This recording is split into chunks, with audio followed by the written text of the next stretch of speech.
ರಾಜ್ಯ ಸರ್ಕಾರ ತನ್ನ ನೌಕರರಿಗೆ ಇತ್ತೀಚೆಗೆ 7ನೇ ವೇತನ ಜಾರಿಗೆ ತಂದು ಹಲವು ಸೌಲಭ್ಯಗಳನ್ನು ನೀಡಿದೆ. 7ನೇ ವೇತನ ಜಾರಿ, ತುಟ್ಟಿ ಭತ್ಯೆ ಹೆಚ್ಚಳ ಹೀಗೆ ಇವೆಲ್ಲವೂ ಸೇರಿ ರಾಜ್ಯ ಸರ್ಕಾರಿ ನೌಕರನ ಸಂಬಳವೂ ಕೂಡ ಗಣನೀಯ ಏರಿಕೆ ಕಂಡಿದ್ದು, ವಾರ್ಷಿಕ ಆದಾಯ ಹಿಂದುಳಿದ ವರ್ಗಗಳ ಸೌಲಭ್ಯಗಳಿಗೆ ನೀಡುವ ಆದಾಯದ ಮಿತಿ ಮೀರಿ ಈಗ ಈ ನೌಕರರಿಗೆ ಸಂಕಷ್ಟ ಒದಗಿದೆ. ನೌಕರನ ಈ ಮಿತಿ ಮೀರಿದ ಆದಾಯದಿಂದ ನೌಕರನ ಮಕ್ಕಳು ಹಲವು ಸೌಲಭ್ಯಗಳಿಂದ ವಂಚಿತರಾಗುತ್ತಾರೆ. ಹೌದು, ಕರ್ನಾಟಕ ಸರ್ಕಾರವು 2025ರಲ್ಲಿ 7ನೇ ರಾಜ್ಯ ವೇತನ ಆಯೋಗದ ಶಿಫಾರಸುಗಳನ್ನು ಅಧಿಕೃತವಾಗಿ ಜಾರಿಗೊಳಿಸಿದೆ. ಈ ಆಯೋಗವು ರಾಜ್ಯದ ಎಲ್ಲಾ ವರ್ಗದ ಸರ್ಕಾರಿ ನೌಕರರಿಗೆ ಗ್ರೂಪ್ ಎ, ಬಿ, ಸಿ ಮತ್ತು ಡಿ ಮೂಲ ವೇತನದಲ್ಲಿ 20ರಿಂದ 30% ಹೆಚ್ಚಳವನ್ನು ಶಿಫಾರಸು ಮಾಡಿತು.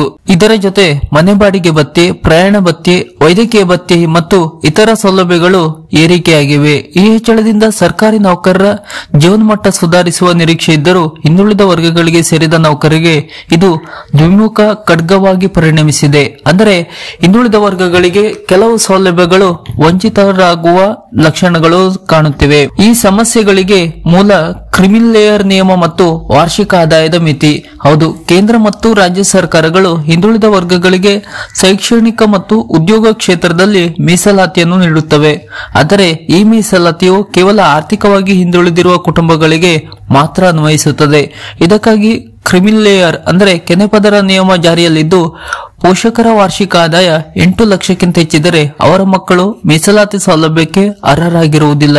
7ನೇ ವೇತನ ಆಯೋಗದ ಜಾರಿಯ ನಂತರ ವಿಶೇಷವಾಗಿ ಗ್ರೂಪ್ ಸಿ ನೌಕರರ ಪರಿಷ್ಕೃತ ವಾರ್ಷಿಕ ಆದಾಯ 9 ಲಕ್ಷ ಹೆಚ್ಚಾಗುತ್ತಿದೆ. ಇದರಿಂದಾಗಿ OBC, 2A, 2B, 3A, 3B ವರ್ಗಗಳಿಗೆ ಸೇರಿದ ಸರ್ಕಾರಿ ನೌಕರರ ಮಕ್ಕಳು ಕ್ರಿಮಿನಲ್ ಲೇಯರ್ಗೆ ಬಂದು ಮೀಸಲಾತಿ ಸೌಲಭ್ಯಗಳನ್ನು ಕಳೆದುಕೊಳ್ಳುತ್ತಿದ್ದಾರೆ. ಇದು ಮಕ್ಕಳ ಸೌಲಭ್ಯಗಳ ಮೇಲೆ ಯಾವ ರೀತಿ ಪರಿಣಾಮ ಬೀರುತ್ತದೆ ಎನ್ನುವುದನ್ನು ನೋಡುವುದಾದರೆ, ನವೋದಯ ಮತ್ತು ಮೊರಾರ್ಜಿ ವಸತಿ ಶಾಲೆಗಳ ಪ್ರವೇಶ. ಈ ಶಾಲೆಗಳಲ್ಲಿ ಮೀಸಲಾತಿ ಕೋಟಾದಡಿ ಪ್ರವೇಶ ಪಡೆಯಲು ಸಾಧ್ಯವಾಗುತ್ತಿಲ್ಲ. ವೃತ್ತಿಪರ ಕೋರ್ಸ್ಗಳು, ವೈದ್ಯಕೀಯ, ಎಂಜಿನಿಯರಿಂಗ್, ಇತರ ಸ್ನಾತಕೋತ್ತರ ಕೋರ್ಸ್ಗಳಲ್ಲಿ ಮೀಸಲಾತಿ ಸೀಟುಗಳು ದೊರೆಯುವುದಿಲ್ಲ.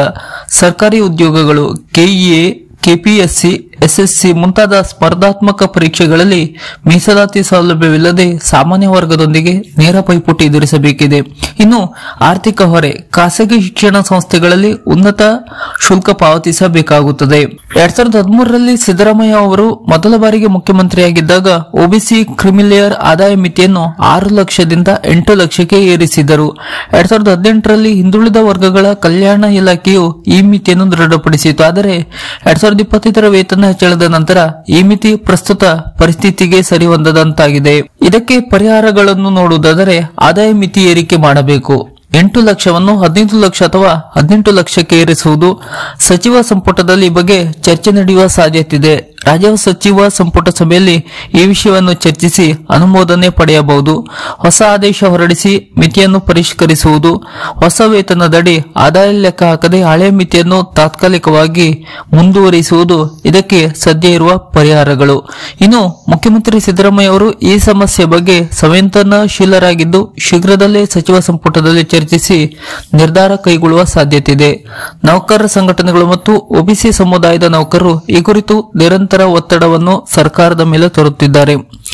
ಇದು ರಾಜ್ಯ ಸರ್ಕಾರಕ್ಕೆ 7ನೇ ವೇತನ ಜಾರಿಗೆ ತಂದ ನಂತರ ಬದಲಾವಣೆಯ ಕುರಿತು ಮಾಹಿತಿ. ಸರ್ಕಾರದ ಈ ತರದ ಇನ್ನಷ್ಟು ಮಾಹಿತಿಗಳಿಗಾಗಿ ನಮ್ಮ ಚಾನೆಲ್ ಅನ್ನು ಸಬ್ಸ್ಕ್ರೈಬ್ ಮಾಡಿ ನಮ್ಮನ್ನು ಕೂಡ ಬೆಂಬಲಿಸಿ. ನಮಸ್ಕಾರ.